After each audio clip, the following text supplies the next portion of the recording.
Ketua Komisi 3 DPR RI dari fraksi Partai Gerindra, Habibur Rahman merespon keras pernyataan mantan Menko Polhukam Mahfud MD yang mengkritik wacana pengenaan denda damai kepada para koruptor yang disampaikan oleh Presiden Prabowo. Habibur Rahman menegaskan, Presiden Prabowo Subianto tak mungkin mengabaikan berbagai peraturan perundang-undangan soal wacana pemberian maaf untuk koruptor asalkan mengembalikan uang negara. Menurut dia, Prabowo mengutarakan pernyataan tersebut demi memaksimalkan pengembalian kerugian negara. Untuk itu, dia mengatakan hal itu tidak perlu diperdebatkan dengan urusan penegakan hukum. Kita ini memperdebatkan hal yang remeh-temeh tapi melupakan hal paling substansi dalam pemberantasan korupsi, kata Habibur Rahman di Kompleks Parlemen, Jakarta, Jumat, 27 Desember 2024.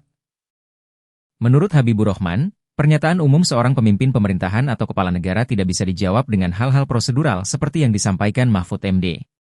Dia sendiri menilai dia gagal 5 tahun sebagai Menko Polhukam dengan memberi skor 5 dalam penegakan hukum, kata dia. Untuk itu, menurut dia, kepolisian, kejaksaan, hingga aparat penegak hukum lainnya perlu menerjemahkan arahan Presiden Prabowo tersebut sesuai aturan hukum dan perundang-undangan yang berlaku.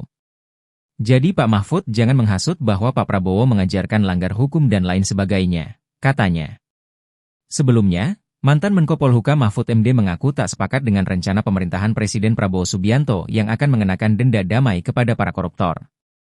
Mantan cawapres di Pilpres 2024 itu sendiri mengaku heran mengapa pemerintahan saat ini mempunyai rencana untuk berdamai dengan koruptor. Yang ini lagi, gagasan Pak Prabowo untuk kemungkinan memberi maaf kepada koruptor asal mengaku secara diam-diam dan mengembalikan kepada negara secara diam-diam. Itu kan salah, kata Mahfud MD di kantor MMD Initiative, Jakarta Pusat, pada Kamis, 26 Desember 2024. Menurut Mahfud, dengan dalil apapun wacana tersebut tidak benarkan atau melanggar isi dari Undang-Undang Korupsi maupun KUHP. Undang-Undang Korupsi tidak membenarkan itu, hukum pidana tidak membenarkan itu. Lalu menterinya mencari dalil pembenar. Itu kan ada di Undang-Undang Kejaksaan, denda damai. Denda damai itu hanya untuk tindak pidana ekonomi. Sesuai dengan Undang-Undang tentang Bea Cukai, Undang-Undang Perpajakan, dan Undang-Undang Kepabeanan, tegasnya. Dia juga menyebut menyelesaikan kasus korupsi dengan jalan damai sama saja dengan melakukan korupsi baru. Mana ada korupsi diselesaikan secara damai? Itu korupsi baru namanya kolusi, kalau diselesaikan secara damai. Dan itu sudah sering terjadi kan? Diselesaikan diam-diam antar penegak hukumnya yang ditangkap. Kalau diselesaikan diam-diam, kan banyak tuh yang terjadi. Jaksa, polisi, hakim masuk penjara kan mau selesaikan diam-diam. Ya toh, itu sama saja, pungkasnya. Wacana pemerintah memaafkan koruptor ini menjadi polemik menyusul pidato Presiden RI Prabowo Subianto di hadapan mahasiswa Indonesia di Kairo, Mesir yang menyebutkan bahwa pemerintahan yang dipimpinnya memberi kesempatan koruptor tobat selama mereka mengembalikan hasil curiannya kepada negara. Presiden menyebut kesempatan bertobat itu diberikan dalam waktu minggu-minggu dan bulan-bulan ini tanpa menyebutkan waktu spesifik. Saya dalam rangka memberi kesempatan untuk tobat. Hei para koruptor atau yang pernah merasa mencuri dari rakyat, kalau kau kembalikan yang kau curi, ya mungkin kita maafkan.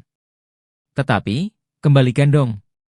Nanti kita beri kesempatan cara mengembalikannya, kata Presiden Prabowo dalam pidatonya di Gedung Al-Azhar Conference Center, Universitas Al-Azhar, Kairo, Mesir, 19 Desember 2024. Soal maaf untuk korupsi Anda sudah tanyakan ini berkali-kali ya, dimanapun tanya dan berbagai orang sudah sampaikan, ya silakan saja Anda nilai ya. Kalau saya itu kan pernyataan umum seorang pemimpin pemerintahan maupun pemimpin negara, kepala negara, nggak bisa dijawab dengan ya hal ihwal prosedural ala Mahfud MD. Mahfud MD ini orang gagal. Ya, dia sendiri menilai dia gagal ya 5 tahun sebagai Menko Polhukam dengan memberi skor 5 dalam penegakan hukum. Apa yang mau dinilai dari Mahfud MD gitu kan? Nah, jadi ya teman-teman ya, itu aja. Saya malas capek kita berdebat ya. Nggak mungkin Pak Prabowo itu menginstruksikan untuk mengabaikan berbagai peraturan perundang-undangan. Intinya adalah semua protokol hukum kita memang ditujukan untuk memaksimalisasi pengembalian kerugian keuangan negara. Itu stressingnya gitu. Jadi yang diperdebatkan kalau pengembalian keuangan negara bagaimana orang dihukum, enggak gitu.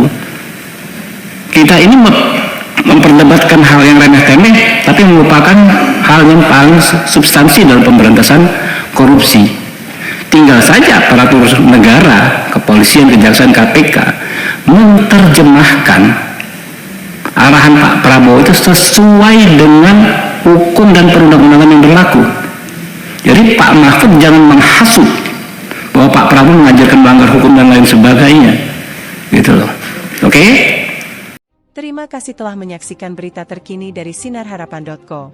Saksikan terus konten-konten menarik lainnya.